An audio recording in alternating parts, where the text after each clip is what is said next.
प्रभु राम देव भगवान अल्लाह खुदा ईश आदि नाम एक ही शक्ति के हैं। वो कैसा है, कहां है, कैसे मिलता है, किसने देखा है? ये प्रश्नवाचक चिन्ह पूर्ण रूप से हटाने के लिए अवश्य सुनिए जगत गुरु तत्वदर्शी संत रामपाल जी महाराज के अमृत वचन, सर्व पवित्र धर्मों के पवित्र शास्त्रों के आधार पर। कि मानुष जन्म दुर्लभ है, ये मिले न बारंबार। तरवर से पत्ता टूट गिरे, वो बोर न लगता डारे। कि ये मानव शरीर जिसको पाकर तू परमात्मा भूल चुका है, ये तो ऐसा है जैसे वृक्ष से पत्ता टूट के गिर जावे, उसके उपरांत वह पुनः स्थापित नहीं होता। एक बार आपके इस परिवार से संस्कार समाप्त हो गए, आप दोबारा इसी शरीर में, इस परिवार में दोबारा नहीं आ सकते। इसलिए उस परमेश्वर की याद करो, परमात्मा को मत भूलो। परमेश्वर के भूल जाने से जीव बहुत दुखी होता है। क्या क्या बताते हैं? नर सुन रे मूड गंवारा, भाई राम भजन तत्सारा। नर सुन रे मूड गंवारा, ये राम भजन तत्सारा। अरे नादान प्राणी मनुष्य शरीर पाकर परमात्मा को भूल रहा है। केवल परमात्मा का भजन ही तेरे जीवन का सार है, ये एक निष्कर्ष है। क्या बताते हैं? राम नाम निज सारे है, राम नाम निज मूले। राम नाम सौदा करो, राम नाम ना भूले। खान पान तो को दिया, उदर बीच अनुपाने। तिस समर्थ की बंदगी अब भूल गया शैताने। कि जिस परमेश्वर ने मां के पेट में भी तेरी परवरिश की, सारी व्यवस्था तेरी कर रखी थी, तेरे आने से पहले भी परमात्मा ने तेरे पूरे जीवन का पूर्व निर्धारित व्यवस्था करके आपको दिया हुआ सारा संस्कार है। यहां आकर के आप परमात्मा को भूलकर स्वयं सियाने बन जाते हो।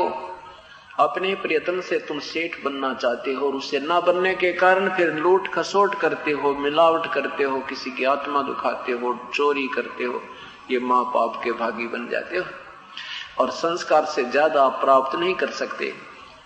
मान लीजिए आपने कोई 2 लाख रुपए कमा भी लिए दुर्दत्ता करके, झूठ कपट बोल के, फिर मनमाना 4 लाख का घाटा हो जाए।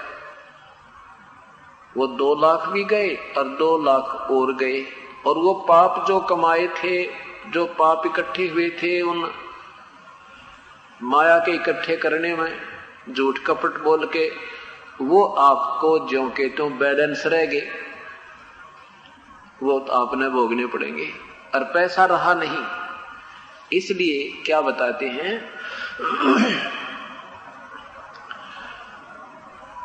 कि उस परमात्मा को याद करो।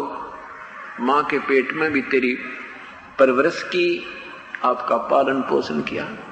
जब बच्चा मां के पेट से बाहर आता है, उसका दांत नहीं होते, उसके साथ साथ मां के सतन में दूध बेच दिया। उससे पहले मां के सतन में दूध नहीं था। और परमात्मा कहते फिर ऐसे समर्थ को जो तेरी पल पल में ख्यास रखे, तेरे पल पल में सुविधा प्रदान कर रहा है, आने से पहले तेरे ऊपर रहम कर रहा है, उसको तू भूल रहा है। तिस समर्थ की बंदगी क्यों भूल गया शैतान। मूड गंवारा, ये राम भजन तत्सारा। राम भजन बिन बैल बनेगा, सोकर स्वान शरीरम। कौवा खर की दे धरोगे, मिटे नया तक सीरम। कीट पतंग भवंग होत है, गिद्दड़ जुम्बक जूनी, बिना भजन जड़ वृक्ष कीजिए, इस पद बिन काया सोनी। भक्ति बिना नर खर एक है, जिन हर पद नहीं जान्या, पार ब्रह्म की परख नहीं रे, अब पूज मरे पाषाण। सथावर जंगम में जगदीशम, व्यापक ब्रह्म बिनानी, निरालंब न्यारा नहीं दर्शै, भुगते चारों खानी।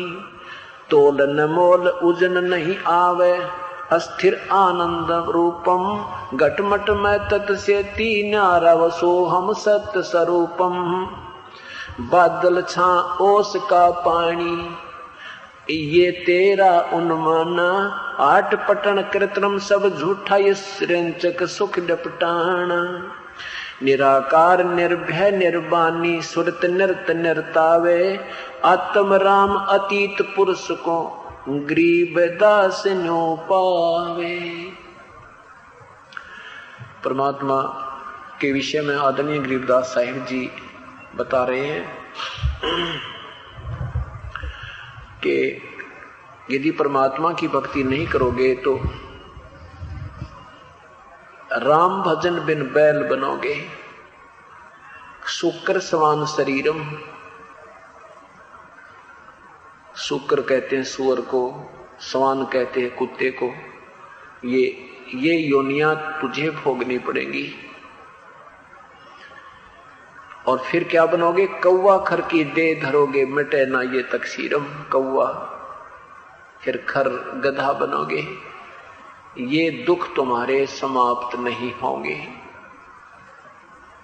यदि आप परमात्मा की भक्ति विधिवत नहीं करोगे। इसमें बहुत ही गहरा जो है ना ज्ञान दिया है। क्या बताते हैं? भक्ति बिना नरखर एक है, जिन हर पद नहीं जान्या, पूर्ण ब्रह्म की परख नहीं रे, पूज मरे पाषाण। के बिना भक्ति तो भाई आदमी में और गधे में कति कोई अंतर नहीं है। अब पेट के लिए एक मजदूर सुबह से लेकर शाम तक खूब प्रयत्न करता है, पशु से भी ज्यादा कार्य करना पड़ता है। किसान सुबह से लेकर शाम तक बगैर लिमिट, इसका तो कोई लिमिट है कोई ना काम की। सुबह 4 बजे उठ जा, 6 बजे पहुंच जा, शाम में 11 बज जा। और पशु भी हार के बैठ जाता, पर किसान को फिर भी लगा रहना पड़ता है उसकी देखभाल में। फिर दुकानदार है, सुबह जा बैठा 8 बजे, शाम के 8 बजे तक आंख पाड़े देखे जा। यानी एक पेट के लिए हम कितनी मेहनत करते हैं। मंडी में पल्लेदार होता है, सारा दिन मनमाना 100 क्विंटल वजन इधर से उधर पटक देता है। परमात्मा कहते हैं भक्ति नहीं करोगे तो मनुष्य में और गधे में कोई अंतर नहीं। जितने भी हम ज्यादा रिस्पॉन्सिबिलिटी आती है, ज्यादा जिम्मेवारियां आती हैं, उतना ही बर्डन दिमाग पर, उसके अधिकारी पर बढ़ता चला जाता है। परमात्मा बताते हैं अगम निगम को खोज ले भाई, बुद्धि विवेक विचारे, उदय अस्त का राज मिले है तो बिन नाम बेगारे। बेगार किसे कहते हैं? बेगार कहते हैं ये प्राइवेट व्हीकल को, और कई बार सरकार ले जाती है। अब तो इनको तेल त्याल दे दे हैं, झाड़ी भी दे देते हैं, दिन की जिसी इनकी सिलेक्ट करते हैं। पहले पुराने समय में क्या करते थे, ये जैसे 3 व्हीलर होए, 4 व्हीलर होए, कोई जीप जाप थी, इनको पुलिस वाले पकड़ ले जाया करते। साधन थे को नहीं, इनको फिर गांव में कोई चोर चार को पकड़ने के लिए, रेड डालने के लिए सुबह ले जाते, 4 बजे बुला लेते और शाम को 10 बजे छोड़ते। और वो तेल भी खुद डलाया करता। उस दिन की डैडी भी गई और 1 मिनट डटे नहीं, भागा भागी रहा करती सुबह तो लेकर शाम तक। तो वो अगले दिन आपस में चर्चा करते थे कि कल ना आया भाई, कहाँ चला गया था। दूसरे उसके साथी 3 व्हीलर वाले कहा करते, वो कहता भाई कल बेगार में फंस गया था, सुबह ले गए भाई 4 बजे, शाम ने 10 बजे 11 बजे छोड़ा, खान पीन भी ना पाया, पैसे भी 200 रुपये दोहरे लगे, अपने पास से ही खर्च करने पड़े, इनकम कुछ नहीं हुई, प्रयत्न मेहनत परिश्रम और दिनों से ज्यादा हो गया, तो उसको बेगार कहा करते हैं। तो यहां परमात्मा हमें उससे तुलना करते हैं कि अगम निगम को खोज ले और बुद्धि विवेक विचार जरा सा सोच विचार कर ले। आप सोचने का समय को नहीं, हमें माया लुटन की चिंता ज्यादा बनी हुई है, कार कोठी बनाने में ज्यादा ध्यान रखे, फैक्ट्री फुकटी लाने में लगे रहते हैं, हम सोचते नहीं। और सोचने का समय मिलता सत्संग में, और सत्संग प्राणी को कलयुग में मिल नहीं रहा। अब कारण क्या है कि जो संतों के आप सत्संग सुनने जाते थे वह मीठी गोली दिया करते, 2 कथा इधर की सुना दी, उनका सिर ना पैर, श्रद्धालु भी संत का सत्संग सुनाए, अच्छा कर्म बन गया। सत्संग उसी को कहते जिसमें निर्णय दिया जाता है, जिसमें शास्त्र आधार रखे जाते हैं, उसको सत्संग, सत्य के साथ साथ रहना, सत्य का आधार बनाकर चलना। तो अभी तक हमें सत्संग ही नहीं मिला था, और सत्संग में आने से ये विवेक होता है कि सचमुच ये क्या कहानी है, ये क्या जीवन है। आज हम खरबपति हैं, कल मृत्यु हो जाए फिर गदापति, कुछ भी कोई नहीं पल्ले हमारे, कल मृत्यु होते पशु बन जाएंगे। ये सारा जोड़ा जाड़ा जो सारे जीवन का प्रयत्न था वो सारा का यही रह गया, और मिलना मिलाना था वो भी आप ही का पूर्व जन्म का संस्कार था, उससे कम बत्ती नहीं हो सकता। तो यहां परमात्मा याद दिलाते हैं कि मान लीजिए तुझे सारी पृथ्वी का राजा भी बना दे, पूरी पृथ्वी के राजा को और ज्यादा चिंता बन जाती है, और ज्यादा सारा दिन भागो भाग रहती है, और अंत में शरीर छोड़ जाता है, ये पृथ्वी भी यहीं रह जाती है, और सारा जीवन वो भागा दौड़ी का वो मजदूरी जो प्रयत्न करके गया वो भी व्यर्थ जाती है, क्योंकि परमात्मा के नाम में वो समय लगाया को नहीं। इस प्रकार कहते हैं अगम निगम को खोज ले, बुद्धि विवेक विचार, उदय अस्त का राज मिले तो बिन नाम बेगार। बेगार यानी व्यर्थ,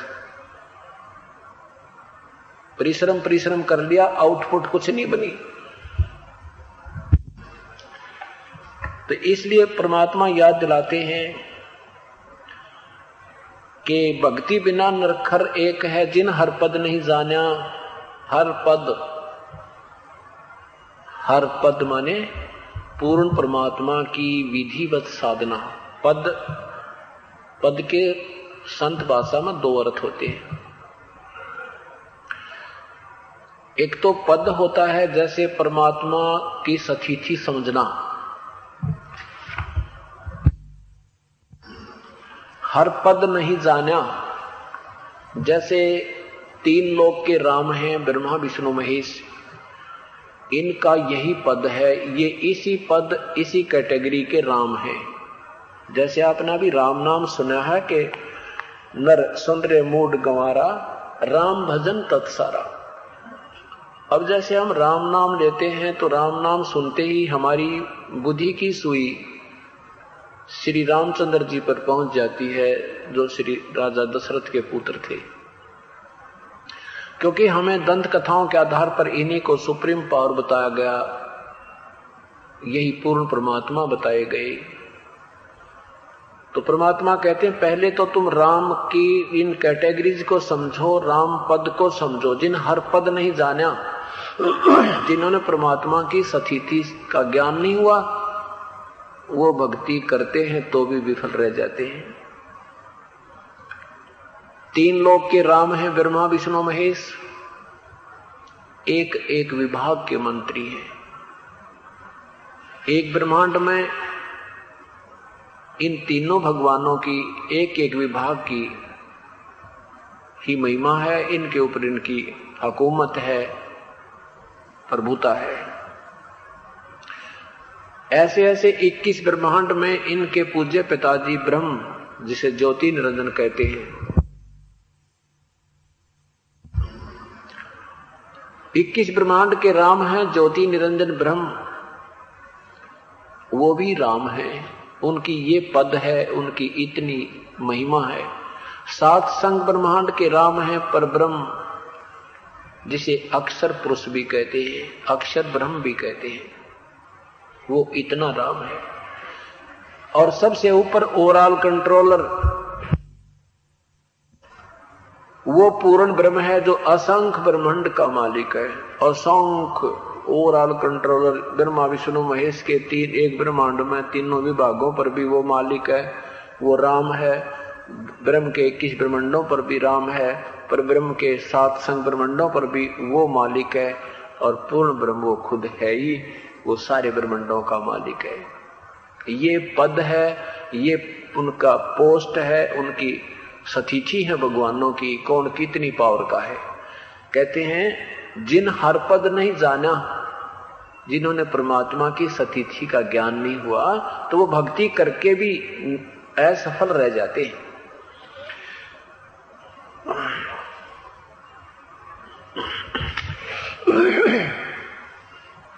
बिना नरखर एक है जिन हर पद नहीं जाना, पूर्ण ब्रह्म की परख नहीं रे पूज मरे पाषाण। पूर्ण परमात्मा की पहचान हुई नहीं और पत्थर पूज कर मर गए। कहीं मंदिर में भगवान बना लिया, पत्थर की मूर्ति बना के, कहीं की तो पहाड़ के ऊपर धर दिया एक पत्थर उठा के, कह दिया यहाँ भगवान रहता है, तो गोली आत्मा वहां भी जाने लगी। परमात्मा की महिमा का वास्तविक ज्ञान न होने से हम ज्यादा भ्रम भटक गए। और जब तक हमें पूर्ण संत नहीं मिलेगा, तब तक हम ऐसे ही भक्ति करके भी अपना जीवन व्यर्थ करते रहेंगे। व्यर्थ का तात्पर्य ये है कि जैसे आपने ब्रह्मा विष्णु महेश की साधना की, उनसे जो लाभ मिलना था वो लाभ मिल गया, स्वर्ग चले गए, या विष्णु जी के लोक में विष्णु उपासक चले जाते हैं, शिव जी के लोक में शिव जी के उपासक चले जाते हैं, ब्रह्मा जी के लोक में ब्रह्मा जी के उपासक चले जाते हैं, ब्रह्म लोक में ब्रह्म साधक चले जाते हैं। और फिर उनकी जन्म मृत्यु ज्यों की त्यों बनी रहती है। वेदों में वर्णित विधि से, गीता जी में वर्णित विधि से प्रभु प्राप्ति नहीं होती। केवल आध्यात्मिक इतना ही लाभ मिलता है, सिद्धियां आ जाती हैं, स्वर्ग महास्वर्ग में उच्च पद प्राप्त हो जाता है। ब्रह्मा विष्णु महेश की साधना से विष्णु लोक, ब्रह्मलोक, शिवलोक, ब्रह्मालोक, शिवलोक जिसकी साधना करी वहां पहुंच गए। वहां तो उनका समय बहुत कम है। ब्रह्मा विष्णु महेश की पूजा से बहुत ही कम समय तक स्वर्ग प्राप्ति होती है, फिर तुरंत ही 84 लाख योनियों में ये भोग भोगने होते हैं। और ब्रह्म साधना से वेदों में अनुसार वर्णित विधि केवल ओम नाम के जाप को ही आधार मान के जो जाप साधना करते हैं संत जन ऋषि जन, वो ब्रह्म लोक में चले जाते हैं। और ब्रह्म लोक तक भी विनाश में आते हैं। गीता जी के अध्याय नंबर 8 के मंत्र 16 में लिखा है कि ब्रह्म लोक पर्यंत, ब्रह्म लोक तक सभी लोग पुनर्वर्ती में हैं, अर्थात ये इनके प्राणी भी जन्म मृत्यु में आते हैं, इनका विनाश होता है, ये पुनर्फिर जन्म होता है। गीता जी के अध्याय नंबर 15 के 16 श्लोक 16 में कहा है कि क्षर पुरुष ये ब्रह्म है, अक्षर पुरुष ये परब्रह्म है। इन दोनों के प्राणियों की और इन दोनों की स्थिति ये है कि इनके स्थूल शरीर नाशवान है, जीवात्मा अविनाशी होती ही है। अध्याय नंबर 15 के श्लोक 17 में कहा है कि इन दोनों से भी अलग है वो परमात्मा जिसको अविनाशी भगवान कहा जाता है, जिसको वास्तव में परमात्मा कह सकते हैं। और वही तीनों लोकों में प्रवेश करके सबका धारण पोषण करता है, वो वास्तव में अविनाशी प्रभु परमात्मा है। तो यहां परमात्मा ये बताना चाहते हैं कि ये तीनों, ये ब्रह्म, परब्रह्म और इन ब्रह्म के तीनों पुत्र ये सभी नासवान है, अविनाशी परमेश्वर नहीं है। अविनाशी परमात्मा वो पूर्ण ब्रह्म है, परम अक्षर ब्रह्म है, वो तीसरे नंबर का। वही परब्रह्म ही, वो पूर्ण ब्रह्म ही ऊपर तीन अन्य लोकों में भी स्वयं ही विराजमान है अपने अन्य रूप बनाकर।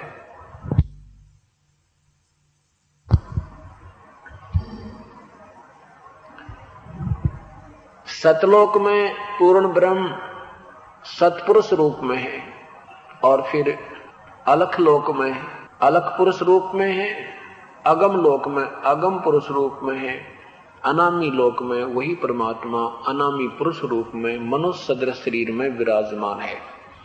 अभी तक जितने भी आपने संतों या पंथों के ज्ञान सुने हैं, उन्होंने सतपुरुष तो सुन रखा है कबीर साहब की वाणी तक, अलख पुरुष भी सुन रखा है, आगम पुरुष भी गोट रखा है, और अनामी पुरुष भी याद कर रखा है, पर उन्होंने कह कह का पता नहीं वो भगवान है कैसा, क्योंकि उनका अनुभव नहीं, उनका कोई अपनी जो कोई उपलब्धि नहीं। नादानों को सतगुरु की वाणी पढ़ी, नारी दुकान खोल ली, कह कह का ज्ञान नहीं। वो परमात्मा को निराकार बताते हैं कि सतपुरुष निराकार है, और साथ में महिमा गाते हैं उसके एक रोमकूप की में इतनी रोशनी है कि करोड़ सूर्य मिला दे, करोड़ चंद्रमा मिला दे तो भी फीकी रह जाए। ये कबीर साहब ने अपनी महिमा बताई थी। उस वाणी को पढ़कर ही वो तुक्के ला दिए, अपनी सोच को छोड़ दी कि वो निराकार है परमात्मा।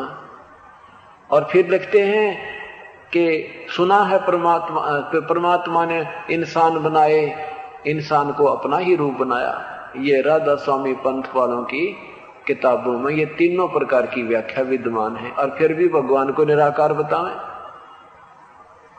यही बात बिगड़ी हुई थी कि हमें अभी तक निर्णय नहीं मिला था कि वास्तव में परमेश्वर है कौन और है कैसा, और फिर वो मिला कैसे, ये तो बाद की बातें हैं। पहले तो ये निर्णय हो कि वो कौन है परमात्मा जिसकी तरफ हम प्रस्थान करें, जिसके पाने का प्रयत्न करें।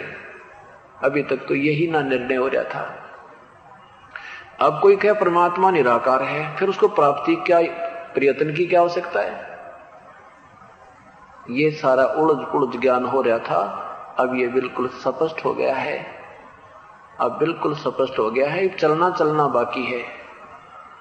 पूरे विश्वास हो जाने के बाद फिर प्रस्थान करने में आदमी निसंशय होकर दौड़ लगाता है, और जो संशय में चलता है तो उसको कोई भी रास्ते में टोक दे, तेरा रास्ता गलत है, वही रुक जाता है। अब निसंशय होकर के हम भक्ति करेंगे। गीता जी में लिखा कि अर्जुन, जब तेरी नाना प्रकार के भ्रमित करने वाले शास्त्रों के ज्ञान से बुद्धि हटके एक तत्व ज्ञान पर आश्रित हो जाएगा, तू बिल्कुल दृढ़ हो जाएगा, तब तो तेरी भक्ति प्रारंभ होगी, तब तो तू योगी बनेगा, तब तो तू भक्त बनेगा। अभी तक तो तू भक्त भी हो जा।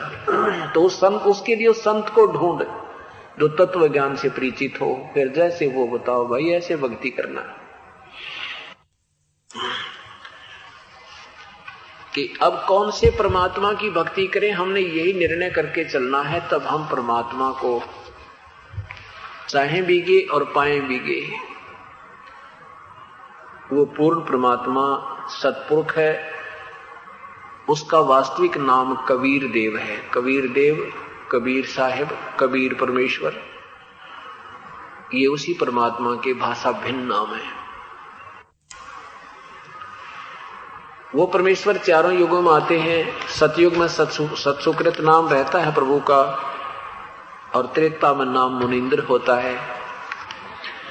द्वापर में करुणा में नाम होता है मालिक का, यानी यहाँ लोक में युग में आने का एक नाम अलग से रख कर आते हैं। और कलयुग में वो अपने वास्तविक नाम से आते हैं, जो उनका वास्तविक नाम वेदों से, कुरान पुराणों से सबसे पहले का जो वास्तविक नाम है प्रभु का, वो कबीर है। कबीर, हम उसे कबीर कहने लगे। कबीर वो है कबीर देव, कबीर देव। अब हम परमात्मा को पहचान नहीं पाते। जरा सी कोई सिद्धि हो जाती है, साधना करते हैं, जरा सी सिद्धि होगी, उस सिद्धि के आधार पर हम फूले फिरते हैं। एक समय की बात है कि गोरखनाथ जी, जो बहुत बड़े महापुरुष सिद्ध पुरुष कहलाते हैं, उन्होंने ओम नाम के जाप से युगों युगों साधना करके एक ऐसी सिद्धि प्राप्त कर ली थी कि वो मुर्दे तक भी जीवित कर देते थे। अब मुर्दा जीवित कैसे होता है कि उस साधक की अपनी कमाई देनी होती है। और ये गोरखनाथ जी जैसे महापुरुष पहले किसी समय में परमेश्वर कबीर साहिब की शरण में रहे थे। हम असंख्य युगों से भक्ति का प्रयत्न कर रहे हैं और हम बीच में थोड़ी सी हल्दी की गांठ मिल जाते ही पंसारी बनने की चेष्टा करते हैं। और यही कमजोरी हमें अभी तक नुकसान दे रही है, क्योंकि हमें ज्ञान पूर्ण हो नहीं पाया और हम ऐसे ही भ्रमते भटकते रह जाते हैं। गोरखनाथ जी पहले किसी समय में परमेश्वर के बच्चे थे, किसी युग में, उस कारण से उनकी बैटरी चार्ज हो रही थी। आपको जो प्रथम मंत्र दिया जाता है उसकी महिमा बताई जाती है कि सतनाम पालड़े रंग होरी हो, 14 लोक चढ़ावे राम रंग होरी हो, 3 लोक पासंग धरे रंग होरी हो, तो ना तुले तुलाया राम रंग होरी हो। कि एक जो श्वास का नाम की कीमत है, आपको श्वास दिया का सिमरण दिया जाता है, उसकी इतनी कीमत है कि उसके तुलना में एक पालड़े में वो एक श्वास के द्वारा की गई विधिवत साधना, यानी परम संत से उपासना प्राप्त करके पूर्ण संत से, और उसके बाद मर्यादा में रहते हुए आप जो साधना करते हो, उसकी एक श्वास की कीमत इतनी हो जाती है कि एक पलड़े में तो एक श्वास की कीमत रख दे सतनाम की, और दूसरे तराजू के पलड़े में 14 लोक, और ये 3 लोक ब्रह्मा विष्णु महेश वाले लोक भी धर दे, ये पासंग रख दे, तो भी वो एक सांस की कीमत का पलड़ा भारी रहता है, अर्थात वो ज्यादा कीमती है। ऐसे ऐसे आप कितने सांस ले रहे हो अब दिन में, और पार ना हुए तो फिर आप पंसारी बन जाओगे अगले जन्म में। मनुष्य जन्म भी होगा, जो गुरुद्रोही नहीं होंगे उनका तय, और मनुष्य जन्म होगा तो फिर आपसे बचपन से सिद्धियां शुरू हो जाएंगी और आप भक्ति भूल जाओगे, दुनिया ने राज्यकरण पर लग जाओगे। ये देखा है कि गांव में एक बाबा जी रहता था, बचपन में उसने ऐसा चमत्कार कर दिया, छोटा सा बालक था, उसने ऐसा कर दिया, फिर वो बड़ा होकर के उसका मंदिर बना दिया, मृत्यु होगी, उसके बाद कई पीढ़ी तक उसकी पूजा में लगे रहे, और वो अपनी कमाई बर्बाद करके नादान चला गया, प्रभुता का पात्र। ऐसे ही ये गोरखनाथ जी परमेश्वर की पुण्य आत्मा थी, पहले के जन्म की, किसी जन्म की, और खूब डट कर भक्ति करके पार हुआ नहीं, बीच में कोई न कोई बाधा काल अड़ा ही देता है, इस जीव ने पार होने नहीं देता। अब ये सावधानी आपको इसलिए करवाई जा रही है कि बीमार मत खाना, ये पहले गलती बहुत हो चुकी अपने से, जिनका अभी तक खामियां ना भोग रहे हैं। अब आपको सब फाउल पॉइंट बताए जाते हैं, इन तरीके से भक्ति आपका की बर्बाद होती है, इस तरह इसको बचाया जा सकता है। जो दास के वचनों को सही मान जाएंगे उनका बेड़ा पार है। जहां हम जाएंगे सतलोक में, वहां वास्तव में रहने का स्थान है, वो खाली जगह नहीं है, वहां केवल निराकार नहीं है, ये वास्तव में रहने का स्थान ही सतलोक है। ये तो हम गलत जगह कैद में डाल दिए, यहाँ पर अस्थाई ये कैद में दे दिया हमारे को, यहाँ पर ये एक पुनिशमेंट है अपने को। यहाँ देख रहे हैं हमने मकान बना लिया तो ओले सिर ना फोड़ेंगे, सर्दी ना सतावेगी, धूप तो बच जाएंगे, नहीं तो सारी ही आपत्तियां ऊपर ही गिर रही हैं। जो दूसरे प्राणी देख रहे हो आप, पशु हैं, पक्षी हैं, उनके बच्चे सर्दी में मर रहे हैं, खप रहे हैं, धूप में तड़फ रहे हैं, प्यास पानी मिले ना मिले, मच्छर काटे। तो ऐसे यहाँ हम पुनिशमेंट मिली हुई है। अपने को भी यहाँ क्या सुख है मनुष्य जीवन में, कोई सुखी नहीं है, बेशक चाहे ऊपर ले मनते ठीक ठाक कहता ही रहे, पर सुखी कोई नहीं है।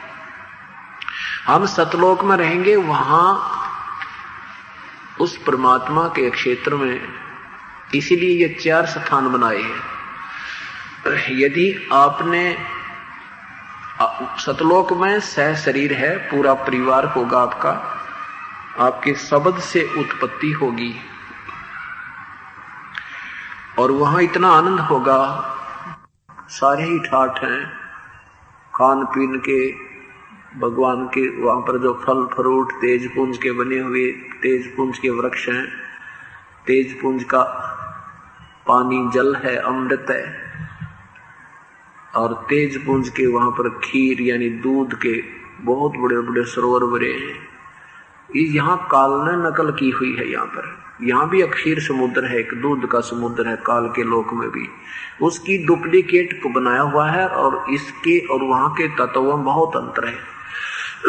इसलिए वहां जाने के बाद फिर अपनी कभी मृत्यु नहीं होगी, कभी मृत्यु नहीं होगी, कभी वहां फिर वृद्ध अवस्था नहीं आती, युवा शरीर ही बना रहता है, और वहां कोई गर्मी और सर्दी नहीं, किसी प्रकार की कोई आपत्ति नहीं, ना कोई काम। अब देखो हर इंसान चाहता है मैं कम काम करूं, सुविधा गणी हो जाए। काम तो हम मजबूरी में करते हैं, अगर बिना किए काम हमारा बात बन जाओ तो कोई कार्य नहीं करे। तो हम यहाँ क्यों ऐसा कर रखे, जैसे रिमोट लगवा रहे हैं, बैठे बैठे टीवी भी चल पड़े, वीसीआर भी चल पड़े, और बैठे बैठे दरवाजे भी खुल जाए, हो सके है बिजली भी ऑन ऑफ होने लग जाए लोटे लोटे। तो कहने का भाव ये ऐसा क्यों सोच रहे हैं, हम ऐसे लोक में रहा करते जहां पर हमने कति प्रयत्न नहीं करना पड़ता था, हमारा तेज पुंज का नूरी शरीर था। वहां पर एक मनुष्य, एक प्राणी का जो शरीर की शोभा 16 सूर्य जितना तेज है, इतना सुंदर शरीर है। केवल प्रकाश प्रकाश नहीं, जैसे कई कहते हैं ना भाई इस भाई के शरीर में बड़ा नूर है, इस भगत के शरीर में बड़ा नूर है, बड़ी चमक है, ऐसा शरीर तो मनुष्य जैसा ही है, लेकिन उसमें से जो उसका तेज है, उसमें जो एक कांति है, वो 16 सूर्य के प्रकाश तुल्य है। इतना सुंदर शरीर प्राणी को वहां मिलेगा। तो यहां मैं जो बता रहा था आपको कि एक श्वास की कीमत इतनी है, और उस जैसे एक मुर्दा जिंदा कर दिया गोरखनाथ जी ने या किसी ने, तो गोरखनाथ जी के उतने श्वासों की, जैसे एक मनुष्य वो 20 साल रहा, 10 वर्ष रहा जिंदा होया हुआ, उस समय जितना उसको श्वास मिलने थे, वो गोरखनाथ जी की पूंजी जो मनुष्य शरीर उसको आगे प्राप्त होना था, वह डिडक्ट होगी, वहां से निकाल कर उसको दे दी अपनी कमाई का। तो इसलिए आधुनिक परमात्मा कबीर परमेश्वर कहते हैं कि मुर्दे कहाँ जीवा होता तो भी मुर्दा माही। गोरखनाथ को कहते हैं कि गोरखनाथ जी तू कहाँ मुर्दे जिंदा करके प्रसन्न हो रहा है, तो भी मुर्दा होगा एक दिन, तेरी पूंजी अक्षीण हो जाएगी। एक समय गोरखनाथ जी आ गए बनारस में। अब ये मन में काफी शंकाएं पैदा कर देते हैं ये जो ज्ञानहीन संतों के शिष्य हैं, और जो केवल वर्तमान में यही देखते हैं कि समकालीन था या नहीं था। आध्यात्मिक मार्ग बहुत ही गहरा है, इसको समझने के लिए तत्व ज्ञान की आवश्यकता होती है। तत्व ज्ञान अभी तक इन संतों ऋषियों के पास वर्तमान में रहा नहीं, इसलिए हम हीट एंड ट्रायल मेथड पर ही संबंधित हो गए, आश्रित हो गए। आंखें देख लें और हमारी मिलती जुलती बुद्धि काम कर रही है, वहीं तक स्टोरी ठीक है तो मान लेंगे, उससे अलग चलती है तो हम कहेंगे नहीं ऐसा हो ही नहीं सकता। परमात्मा के मार्ग में इम्पॉसिबल शब्द वर्ड नहीं होता, परमात्मा की महिमा में इम्पॉसिबल वर्ड नहीं होता, असंभव शब्द नहीं होता। ऐसा नहीं हो सकता, वैसा नहीं हो सकता, तो हमारी बुद्धि की कमजोरी और ज्ञानहीनता का प्रमाण है। जैसे मौला थल से जल करे और फिर थल कर देते, साहेब तेरी साहेबी मैं श्याम कहूं के श्वेत, कि वो परमेश्वर एक सेकंड में और सारी पृथ्वी का जल जल बना दे कति, और दूसरी सेकंड में ज्यों कहे त्यों बैठा दे, जो जहां से जैसे थे आपको पता भी ना चला, मरे थे जीवे हैं कैसे ही थे, ऐसे ही लगे जैसे सोपन में उठे हैं, और जो कहते हो आप अपने घर में जहां यहाँ बैठे हो तो यहीं बैठे दिखा दे। उस परमेश्वर की महिमा से हम परिचित हो जाएंगे, तब बात बनेगी। कैसे? एक समय की बात है, एक संत साधु, एक भक्त की झोंपड़ी, उसका घर एक पहाड़ पर था और वो भक्त बहुत अच्छा था, कबीर परमेश्वर का साधक था, पूर्ण ब्रह्म का साधक था। वो क्या करता था कि अपनी झोंपड़ी से, अपने घर से नीचे आकर वृद्ध हो गया था और नीचे एक तालाब भरा था बहुत सुंदर, उस पे हाथ पैर मुंह धोकर जाया करता था, स्नान कर लेता था। अब वो काफी बीमार हो गया, उठा नहीं जा रहा था।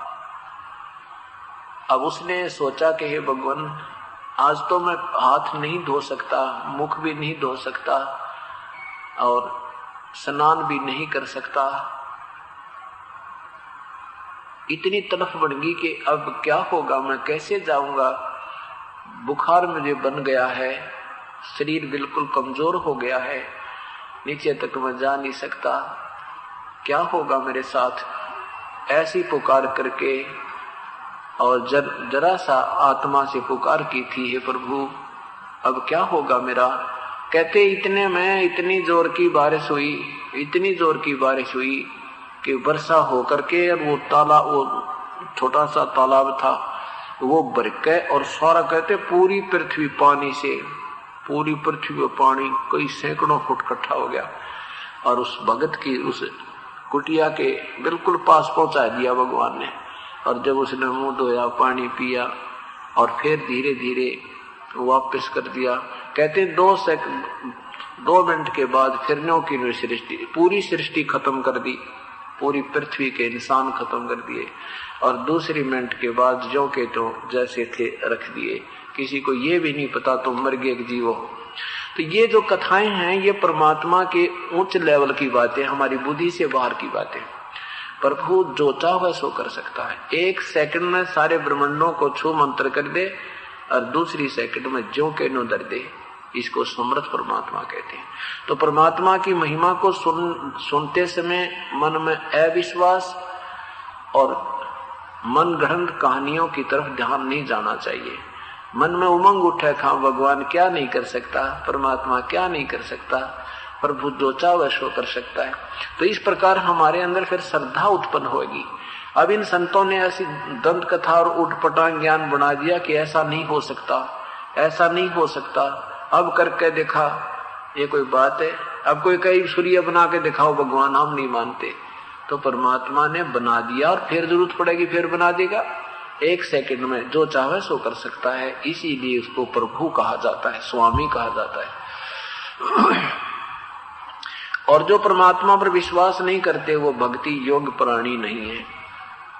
वो बेशक ड्रामा करते रहे, उनको लाभ मिला कोई ना। एक समय की बात है, एक नगर में परमात्मा के साधक, 2 साधक थे। एक 40 वर्ष से साधना कर रहा था, एक अभी लेटेस्ट ही था, 4 वर्ष से प्रभु के चरणों में भक्ति विधिवत जैसा मिली वो करने लगा था। स्वर्ग से एक भगवान की चर्चा करते थे, आनंद आता था। एक दिन देवदूत ने भगवान से कहा कि प्रभु एक नगरी में आपके 2 भक्त अटूट श्रद्धा से लगे हुए हैं, परमात्मा आपके बिना तो किसी का जिक्र ही नहीं करते, बड़े आपके सही भक्त वो 2 ही हैं उस नगर में। परमात्मा ने कहा ना भाई, उनमें से एक ही मेरा भक्त है, दोनों को नहीं। तो देवदूत ने कहा कि भगवान फिर वो है जो 40 साल से बैठा है, इतनी लंबी दाढ़ी बना रखी आपके नाम पर, भगवान समर्पित है वो तो। परमात्मा ने कहा ना भाई वो नहीं, वो जो 4 वर्ष से लगा है ना, वो मेरा सही भक्त है। अब उस देवदूत ने सोचा भगवान के समझन में फर्क रह गया कि तय। कहने लगे जीवन उसका इधर घर है ना उर्ली साइड में, और वो इतनी बड़ी बड़ी दाढ़ी है, 40 साल से लग रहा है, वो है जी आपका सही भक्त। भगवान बोले ना भाई मेरा वो भक्त नहीं है, वो दूसरा जो 4 वर्ष से लगा ना उसका इधर नगर है। तो देवदूत ऐसे शर्मा खाज करने लगा। भगवान ने कहा भी क्या मेरी बात पर विश्वास नहीं तुझे? देवदूत बोला नहीं ऐसी बात नहीं प्रभु, हमारी बुद्धि छोटी है, आप जो कहो वही होगा, परंतु अब के बताओ मालिक। उसके मन की बात जानकर परमात्मा ने कहा, भाई एक काम करिए, तू प्रतिदिन उनसे 11 बजे मिलने जाता है, तो आज तो 2 बजे जाना और उनसे ये पूछना, कल 2 बजे जाना, उनसे ये प्रश्न करना, वो के उत्तर दे फिर मुझे बताना। वो 2 बजे पहुंचा 11 बजे की बजाय।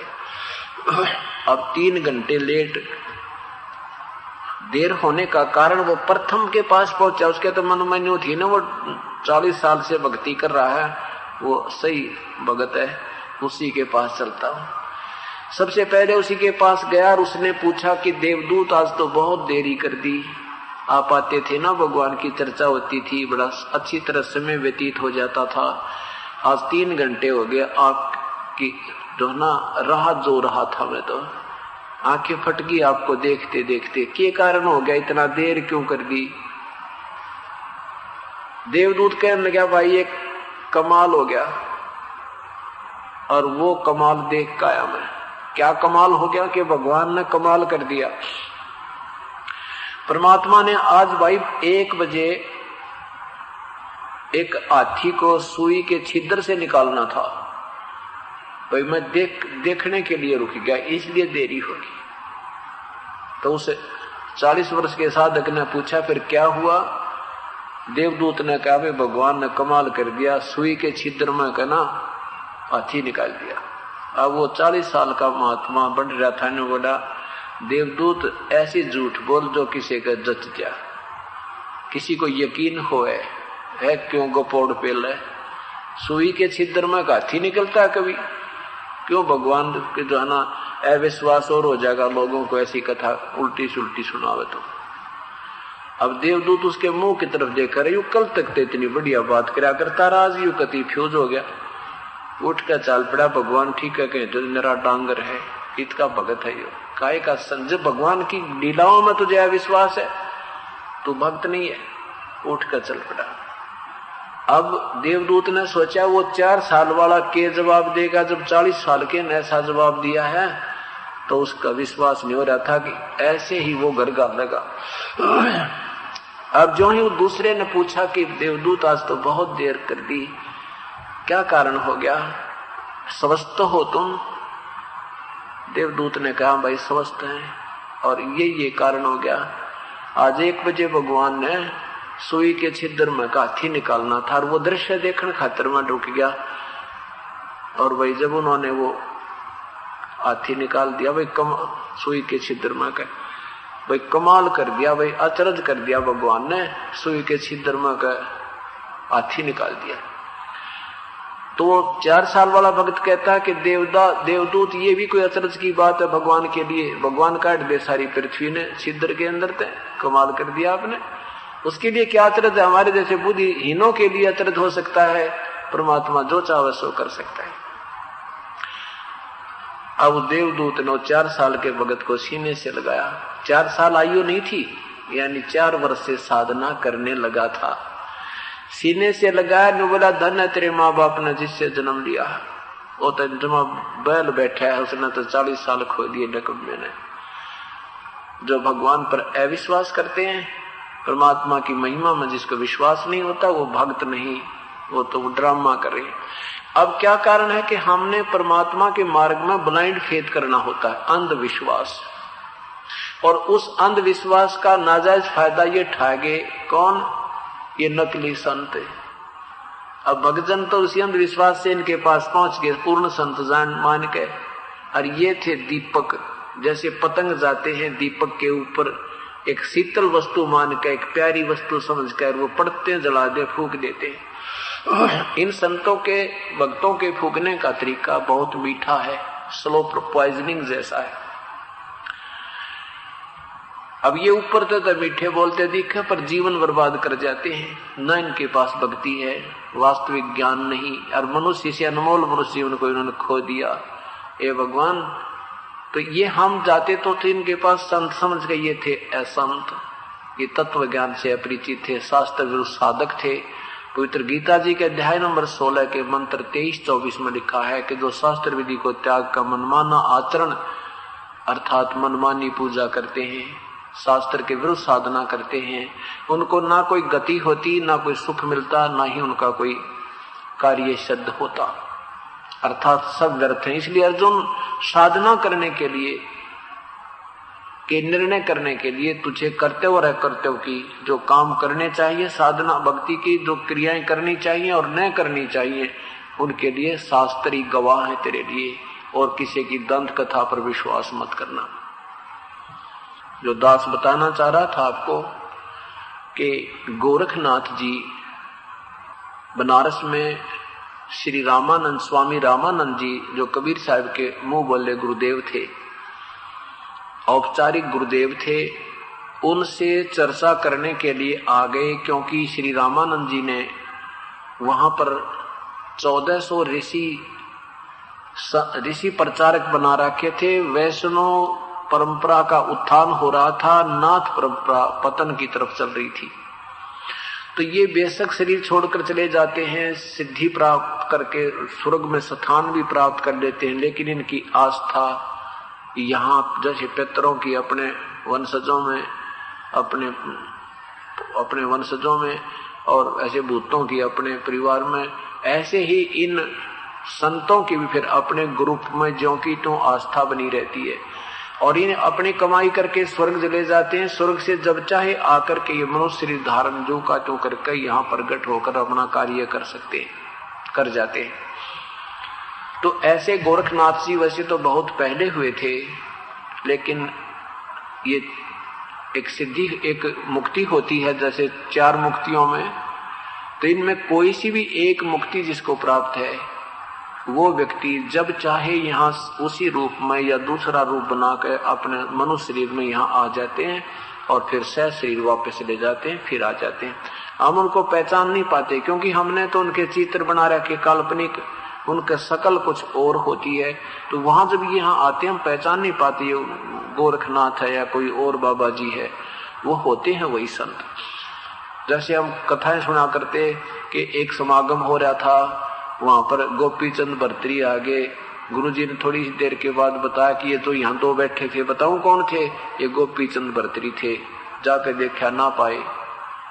तो ऐसे ये जब चाहे आ सकते हैं, जब चाहे अपने लोक में जा सकते हैं। जैसे सुखदेव ऋषि को स्वर्ग से बुलाया गया था राजा परीक्षित को उपदेश और कथा सुनाने के लिए, ऐसे ही सुखदेव ऋषि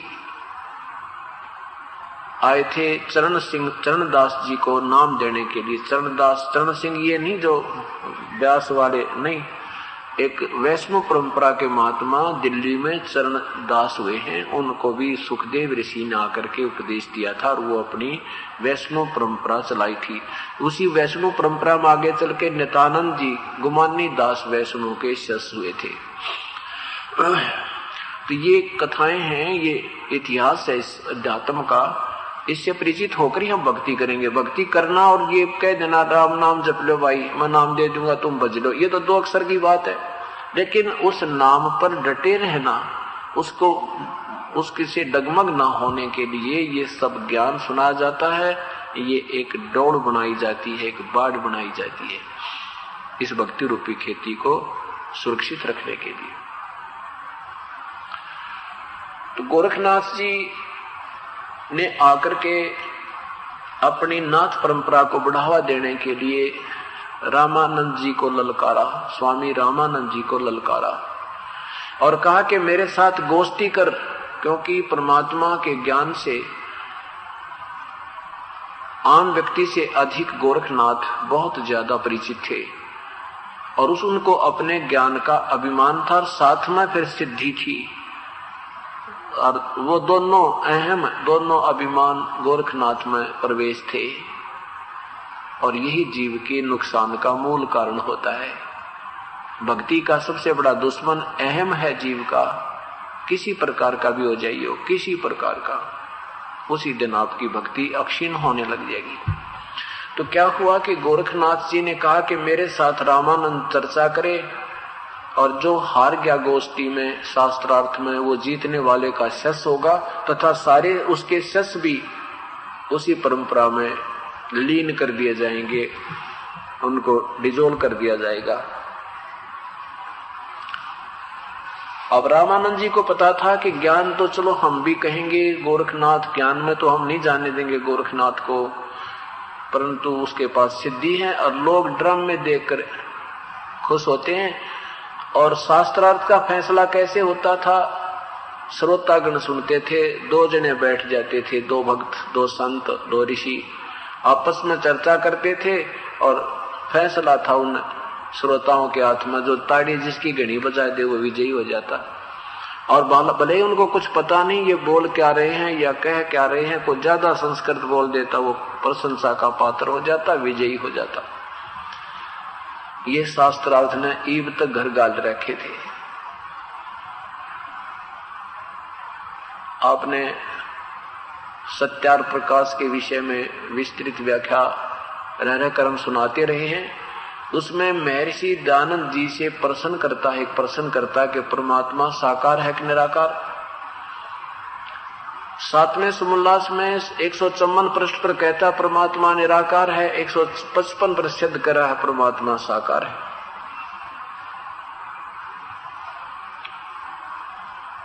यानी ऐसी ऐसी बिल्कुल बेतुकी बातें उस सत्यार प्रकाश में घुसेड़ रखी है, लेकिन संस्कृत बोलना जाने था, लोगों ने ताड़ी पीट दी, वाह महर्षि हो गया।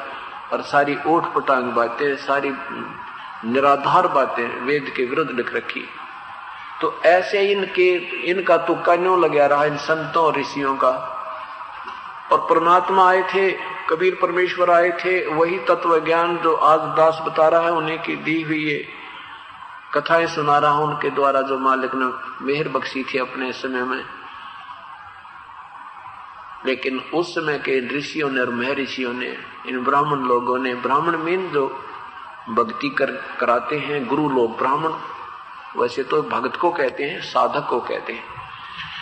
और फिर इनको पदवी दे दी जाती है गुरु पद की कि यही शिक्षक हैं, यही हमें भक्ति मार्ग बताएंगे, इसलिए वो गुरु पद पर आ गए थे।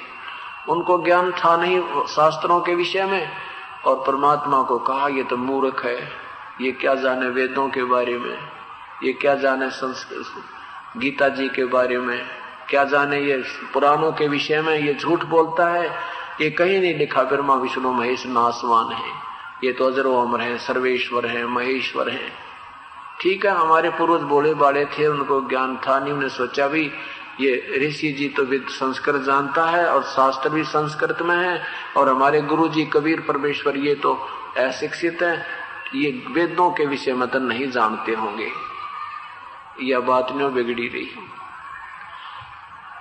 और परमात्मा क्या कहते हैं, वेद हमारा भेद है और मैं वेद में ना, और जिस वेद से मैं मिलूं वो वेद जानते ना। वेद तो मेरा ही गुणगान कर रहे हैं। अब चारों वेदों में कबीर साहब की महिमा नो ठोक कबर रखी है। पूर्ण परमात्मा कबीर है, ब्रह्मांडों का रचनहार कबीर है, सारे दुखों का निवारण करने वाला कबीर है। वो जब चाहे आ जाता है, वो सह शरीर है, उसका नाम कबीर है। तो गोरखनाथ जी ने जब ये प्रचार अपना जो सूचना भेजो कि भाई ये तो सिद्धि दिखा देगा, लोग ताड़ी पीट देंगे और ये तो बात बिगड़ेगी, चिंतित हो गए। उसी समय परमेश्वर कबीर साहिब अंतर्यामी अपने गुरुदेव के पास पहुंच गए और पूछा, गुरुदेव क्या बात है, शरीर स्वस्थ है क्या आपका? परमेश्वर स्वामी जी ने कहा कि भगवान शरीर तो स्वस्थ है, पर एक सिर दर्द पैदा हो गया। एक गोरखनाथ आया है, एक नाथ जी आया है, जब तक ये ना पता था ये गोरखनाथ है। एक नाथ जी आया है, बड़ा सिद्धि युक्त बताते हैं, और उसने ऐसे ऐसे ललकारा है। वो जाते ड्रामा दिखा देगा, लोग ताड़ी पीट देंगे और वही आपा ने हरा देंगे। परमेश्वर ने कहा, कोई बात नहीं स्वामी जी, वैसे तो आपका जो आज्ञा हो वैसे करेंगे, चलते हैं देख लेंगे। और संत तो आरे भी अच्छे, कम से कम को ज्ञान चर्चा होगी, कोई भगत तो सुन लेगा ज्ञान चर्चा को। तो परमेश्वर की ये बात सुनी तो स्वामी जी को हिम्मत होगी कि जब कबीर साहब ने ये बात कह दी तो बात कुछ और बनेगी। चल पड़े। अब क्या था, इधर रामानंद एक तरफ तो रामानंद जी का आसन, एक तरफ गोरखनाथ जी का आसन। और गोरखनाथ जी ने एक त्रिशूल गाड़ रखा 6.5 फुट का, वहां आपके अपने पास त्रिशूल होता है, ऊपर से 3 तीर जैसे 3 ऐसे सिरे से होते हैं, उसके नीचे से एक लोहे का पाइप सा होता है, नीचे भाले तुल होता है, उस भाले को तो जमीन में गाड़ देता है, ऊपर से 3 ऐसे खूंटी सी होती है तीर की तरह, उसको त्रिशूल बोलते हैं। अब कबीर स्वामी रामानंद जी का आसन लगा था, कबीर साहब उनके चरणों में जमीन पर बैठ के अपने गुरुदेव की गुरु शिष्य की भूमिका निभाते हुए, और इधर गोरखनाथ जी बैठे हैं। तो गोरखनाथ जी ने कहा कि रामानंद जी मेरे साथ चर्चा करो, गोष्ठी करो। परमात्मा ने, कबीर साहब ने कहा कि पहले मेरे साथ गोष्ठी करो गोरखनाथ जी, पीछे मेरे गुरु जी से बात कीजिए। अब जब गोरखनाथ जी कहा परमेश्वर ने, तो गोरखनाथ के कान तो खड़े हो गए कि मुझे कोई पहचानने वाला नहीं था, इसने पहचान लिया, जान गया। तो बता, कबीर साहब ने बताया कि गोरखनाथ है ये जो हमारे साथ गोष्ठी करने आया है। तो गोरखनाथ जी ने कहा कि उस दिन कबीर साहब ने क्या काम किया कि जो वैष्णव साधु होते हैं ना, वैष्णव परंपरा के विष्णु जी के उपासक, ये क्या करते हैं, गल में एक माला जिसमें एक ही मन का होता तुलसी का मोटा सा, और एक जनेऊ से में डालकर धागे में डालकर वह कंठी बटा रखते हैं, और एक माला वैसे डालते हैं, वैसे डालते एक माला 108 मणिया की जाप जूप करण खातर रखा करें।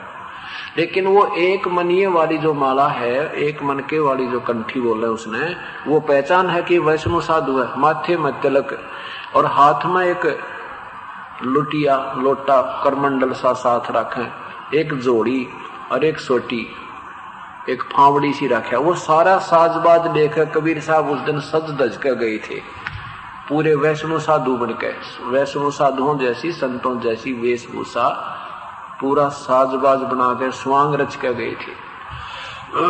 तो गोरखनाथ ने कहा कि कबीर तू कल का बालक, तू कब से योगी हो गया, कब से तू बैरागी बन गया, कब से तू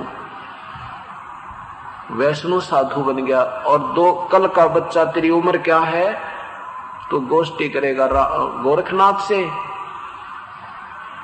तो परमात्मा कहते हैं कि गोरखनाथ जी, यदि मेरी उम्र पूछता है तो वो बताता हूं कि मैं कब से बैरागी बन गया। कब से बहे बैरागी कबीर जी, कब से भये बैरागी। रामानंद गोरखनाथ जी कहते हैं तू कब से बन गया बैरागी। परमात्मा कहते हैं कि मैं बताऊं कब से। नाथ जी कब से भया बैरागी। नाथ जी जब से भया बैरागी, मेरी आद अंत सुध लागी। 2 कार आद का मेला, नहीं गुरु कोई ना था चेला। तब का तो हम योग उपास्या, तब का फिरूं अकेला। कहते हैं मैं उस समय से बैरागी हूं जब ना तो ये पृथ्वी बनी थी, ना कोई ब्रह्मांड रचे थे, एक अनामी लोक था, वहां मैं अकेला रहता था।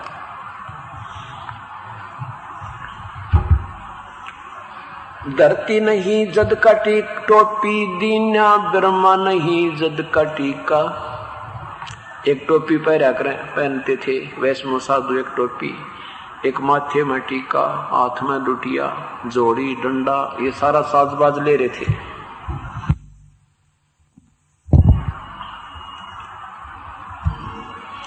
धरती नहीं जद की टोपी, दीना ब्रह्मा नहीं जद का टीका। शिव शंकर से योगी ना थे, तब का झोड़ी सिक्का। द्वापर की हम करी फावड़ी, त्रेता को हम दंडा। सतयुग मेरी फेरे दुआही, कलयुग फेरो नो खंडा। गुरु के वचन साध की संगत, अजरग अमर घर पावे। कह कबीर सुनो हो गोरख, हम सबको तत्व लखावे।